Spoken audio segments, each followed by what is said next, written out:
ravana malala ampifaliana no zontsika miona toy zao indray miaino ny tenin'andriamanitra maranefatra tsara koa anatin'izao fotoana zao tsika mandeha ny tena izao ao aminareo ny fahasoavana sy mifamindram-po ary ny fiadanana avy amin'andriamanitra raintsika sy Jesosy Kristy tompo zanaka indray amin'ny fahamarinana sy ny fitiavana amen. Alatsinainy 9 Martsa 2020 manjinantsika aloha hevitra hoe mitarika amin'ny fandinihan-tena ny tompo ndeha ry havana idera sy ankalaza an'andriamanitra isika. Anantranao ry Andriamanitra mpanjako sy ankalaza naranao mandrakizay doria, ankalazanao isan'andro aho sy idera naranao mandrakizay doria. Lehibe Jehovah ka tokony iderana indrindra ary tsy takatry ny saina ny fahalebiazany. Ny taranaka rehetra samy idera ny asanao amin'izay mandimby azy sy anambara ny asanao lehibe. Amen.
Andeha hivavaka isika.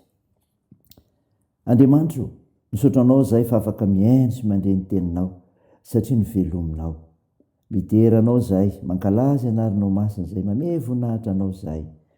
Tompo mamindrafo aminay ary mamelahany elokay marona tsy fahatanterahanay.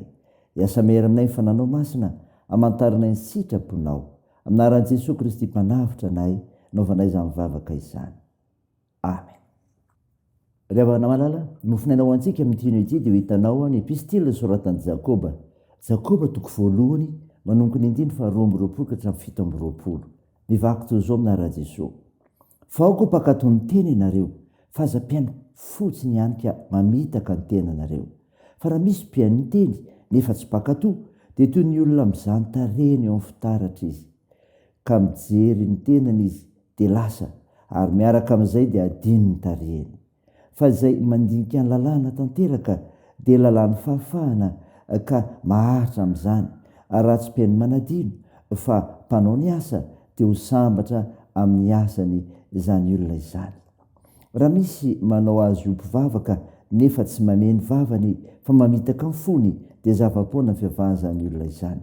Izao ny fihavana madio sady tsy misy loto anatrehan'Andriamanitra ray, ny mamangy ny kambotsy, ny mpitondra tena amin'ny fahoriny, sy ny miaro ny tenany tsisy petipetina avy amin'izao tontolo izao. Amen. Ray masino, manamasinana ny fahamarinana, ny teninao ny fahamarinana. Amen. Revana malala, ho aminao ny fiadanana avy amin'ilay Jesosy Kristy mpamonjy antsika. Mofinaina ho antsika anio ny renesitsika teo. Jakoba toko voalohany 2:7-20. Epistily soratana milaza ny amin'ny fandraisana ny tenin'Andriamanitra. Sarobidy ny fiainona satria ankatoavana ny tenin'Andriamanitra. Andrevana, ankatoavana ny tenin'Andriamanitra. Sarobidy ny fiainona mba ankatoavana ny tenin'Andriamanitra. Azo atao mantsy ny miaino fa tsy mandray. Izany hoe miaino ny teny fa tsy mifantoka amin'izany, na miaino izay tiana ianona. Aoka isika riavana, ho mpakato ny teny, fa azo mpiaino fotsiny. Raha ivelambelany fotsiny ny famakiana ny soratra masina, dia tsy azo izay tena tian'Andriamanitra ambara, sady tsy hahatakatra ny sitrapony, ary tsy ho tonga amin'ny fankatoavana mihitsy. Sarobidy ny fiainona satria aoka tsy hijanona atsasa-dalana. Ny fijanonana atsasa-dalana eo amin'ny dingan'ny fiainona, izany hoe miaino ampahany ihany, dia tsy mahasoa antsika fa miteraka fikorotanana eo amin'ny fiainana. Tsy mitondra ho amin'ny tanjona izay nkendren'ny tompo ho antsika dia ny fahasambarana. Voalaza ny 2:20. Tian'Andriamanitra hirindra ny fiainantsika mba hisitrahantsika koa ny fahasambarana. Aoka tsy hijanona atsasa-dalana ny fiainona ny tenin'Andriamanitra. Sarobidy ny fiainona satria nahoana?